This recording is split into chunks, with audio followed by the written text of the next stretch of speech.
दोस्तों नमस्कार। क्या बंगाल की राजनीति में फिर बड़ा उलटफेर होने वाला है? क्या टीएमसी छोड़ने वाले सांसद अब वापस लौट सकते हैं? और क्या अमित शाह के सबसे बड़े राजनीतिक मिशन को झटका लगने वाला है? क्योंकि पिछले कुछ घंटे में जो खबरें सामने आई है उन्होंने पूरा खेल बदल दिया है। बताया जा रहा है कि टीएमसी के टूटे हुए सांसदों में से कुछ सांसद अब अपने फैसले पर दोबारा सोच रहे हैं। अगर ऐसा हुआ तो सिर्फ बंगाल ही नहीं, दिल्ली की राजनीति में भी बड़ा असर देखने को मिल सकता है। आखिर ऐसा क्या हुआ? महज कुछ घंटों में माहौल कैसे बदल गया? और क्या इसके पीछे राहुल गांधी और ममता बनर्जी की मुलाकात का कोई रोल है? पूरा मामला समझते हैं, लेकिन उससे पहले एक बात, यह कहानी सिर्फ सांसदों की नहीं, यह कहानी सत्ता, रणनीति और राजनीतिक अस्तित्व की भी है। कुछ समय पहले तक खबरें आ रही थी कि टीएमसी के कई सांसद पार्टी छोड़कर दूसरे खेमे में चले गए हैं। एक झटके में बड़ा राजनीतिक झटका ममता बनर्जी को लगा। जो नेता कल तक ममता बनर्जी के साथ खड़े दिखाई देते थे, वही नेता अचानक दूसरी लाइन में दिखाई देने लगे। उनकी भाषा बदल गई, उनके बयान बदल गए और सबसे बड़ी बात, उनकी प्राथमिकताएं भी बदल गई। जो लोग कल तक ममता सरकार की तारीफ करते थे, वही लोग अब उसके खिलाफ बोलने लगे हैं। लेकिन राजनीति में कहानी कभी सीधी नहीं चलती और यहाँ अब एक और मोड़ आता है। खबरें कह रही हैं कि 20 में से करीब 5 सांसद अब वापसी पर विचार कर रहे हैं। हालांकि अभी इसकी आधिकारिक पुष्टि नहीं हुई है, लेकिन अगर ऐसा होता है तो पूरा समीकरण बदल सकता है। अब यहाँ एक और आंकड़ा समझना जरूरी है, क्योंकि पूरी कहानी इसी आंकड़े पर टिकी हुई है। अगर किसी दल में बड़ी टूट होती है तो उसके लिए एक निश्चित संख्या की जरूरत होती है। यही संख्या पूरी राजनीति का गणित तय करती है और बताया जा रहा है कि अगर 20 में से 5 सांसद वापस लौट आते हैं तो संख्या काफी कम हो जाएगी और फिर पूरा मामला बदल सकता है।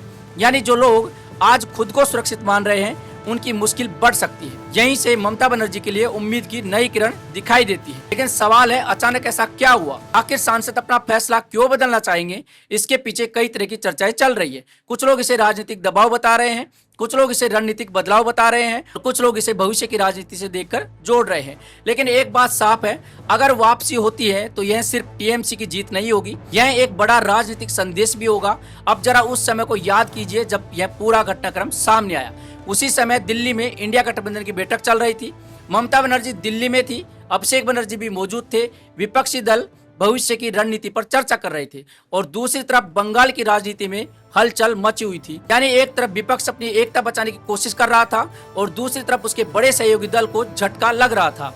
यहीं से इस पूरे मामले की गंभीरता बढ़ जाती है, क्योंकि यह सिर्फ बंगाल का मामला नहीं रह जाता, यह पूरे विपक्ष की राजनीति से जुड़ जाता है कि अब हर कोई अगले कदम का इंतजार कर रहा है। अब सवाल यह भी उठ रहा है कि क्या इंडिया गठबंधन की बैठक में इस मुद्दे पर भी चर्चा हुई? क्या ममता बनर्जी ने अपने सहयोगियों से इस बारे में बात की? क्या कोई नई रणनीति बनाई गई? फिलहाल इन सवालों के जवाब साफ नहीं है, लेकिन इतना जरूर है कि घटनाएं बहुत तेजी से बदल रही है और राजनीति में जब घटनाएं तेजी से बदलती हैं तो उसके पीछे हमेशा कोई ना कोई बड़ी वजह जरूर होती है। यहीं पर एक और दिलचस्प पहलू सामने आता है। कहा जा रहा है कि अगर यह वापसी होती है तो यह सिर्फ टीएमसी को फायदा नहीं पहुंचाएगी, बल्कि विपक्षी खेमे का मनोबल भी बढ़ा सकती है, क्योंकि पिछले कुछ समय से लगातार विपक्षी दलों के कमजोर होने की चर्चाएं तेज हो रही है। ऐसे में कोई भी सकारात्मक खबर उनके लिए बड़ी राहत बन सकती है। लेकिन कहानी अभी खत्म नहीं हुई, क्योंकि इसी बीच देश की राजनीति में एक और बड़ा मुद्दा चर्चा में है। क्योंकि इस पूरे राजनीतिक घटनाक्रम के बीच देश के कई हिस्सों में युवा सड़कों पर दिखाई दिए। रोजगार की बात हो, परीक्षाओं की बात हो या फिर भविष्य की चिंता, कई मुद्दों को लेकर आवाज उठाई जा रही है और विपक्ष लगातार इन मुद्दों को सरकार के खिलाफ हथियार बनाने की कोशिश कर रहा है। यही वजह कि इंडिया गठबंधन की बैठक में भी युवाओं से जुड़े मुद्दे प्रमुख रहे हैं। अब इसी बीच बीजेपी की तरफ से भी लगातार जवाबी हमला किया जा रहा है। बीजेपी का कहना है कि विपक्ष सिर्फ बैठ के कर रहा है, लेकिन जनता उनके साथ नहीं है। यही कारण है कि बीजेपी नेताओं ने इंडिया गठबंधन की बैठक पर तंज भी कसा। बार बार चुनाव हारने के बाद भी विपक्ष कोई सबक नहीं ले रहा। यानी एक तरफ विपक्ष अपनी एकता दिखाना चाहता है, दूसरी तरफ बीजेपी यह संदेश देना चाहती है कि विपक्ष कमजोर हो चुका है। लेकिन असली सवाल यह है, जनता किसकी बात पर भरोसा करेगी? क्योंकि चुनावी रणनीति में बयान बहुत दिए जाते हैं, लेकिन असर आखिरकार जमीन पर ही दिखता है। और यही वजह है कि आने वाले महीने बेहद महत्वपूर्ण होने वाले हैं। अब जरा एक और पहलू समझिए, राजनीति में सिर्फ संख्या ही सब कुछ नहीं होती, माहौल भी बहुत मायने रखता है। अगर किसी दल के नेता लगातार पार्टी छोड़ रहे हो तो कार्यकर्ताओं का मनोबल गिरता है, लेकिन अगर वही नेता वापस लौटने लगे तो मनोबल अचानक बदल जाता है। और यही वजह है कि टीएमसी के लिए यह खबर बेहद महत्वपूर्ण मानी जा रही है, क्योंकि पिछले कुछ दिनों से लगातार यह चर्चा हो रही थी कि पार्टी कमजोर हो रही है। लेकिन अगर वापसी होती है तो ममता बनर्जी यह कह सकती हैं कि लड़ाई अभी खत्म नहीं हुई है। और शायद यही कारण है कि अब सबकी नजर उन सांसदों पर है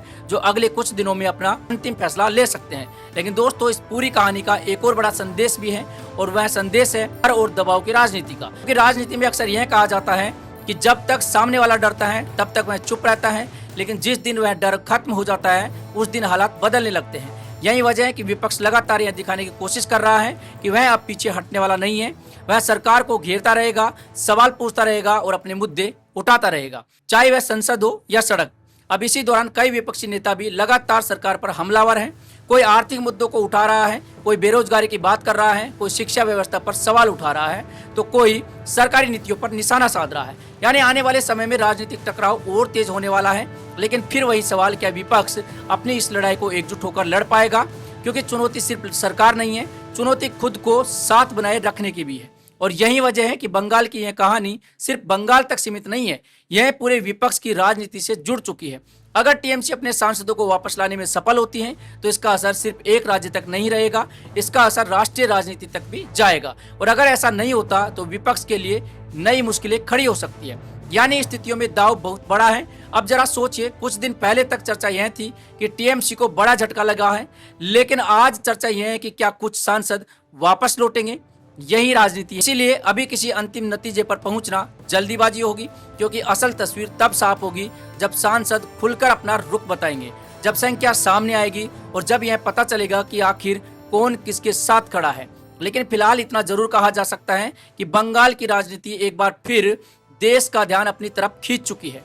ममता बनर्जी के लिए यह सिर्फ राजनीतिक लड़ाई नहीं है, यह उनकी ताकत और नेतृत्व की भी परीक्षा है। वहीं दूसरी तरफ उनके विरोधियों के लिए यह भी बड़ी परीक्षा है, क्योंकि अगर वापसी होती है तो उनके दावे कमजोर पड़ सकते हैं और अगर वापसी नहीं होती है तो विपक्ष के सामने नई चुनौतियां खड़ी हो सकती है। अब देखना यह होगा, क्या सच में टीएमसी के कुछ सांसद वापस लौटते हैं? क्या ममता बनर्जी इस संकट को अवसर में बदल पाती हैं, या फिर बंगाल की राजनीति में कोई और बड़ा मोड़ आने वाला है?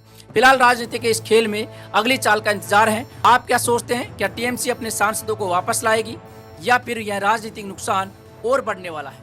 कमेंट करके अपनी राय जरूर बताइएगा। जय हिंद।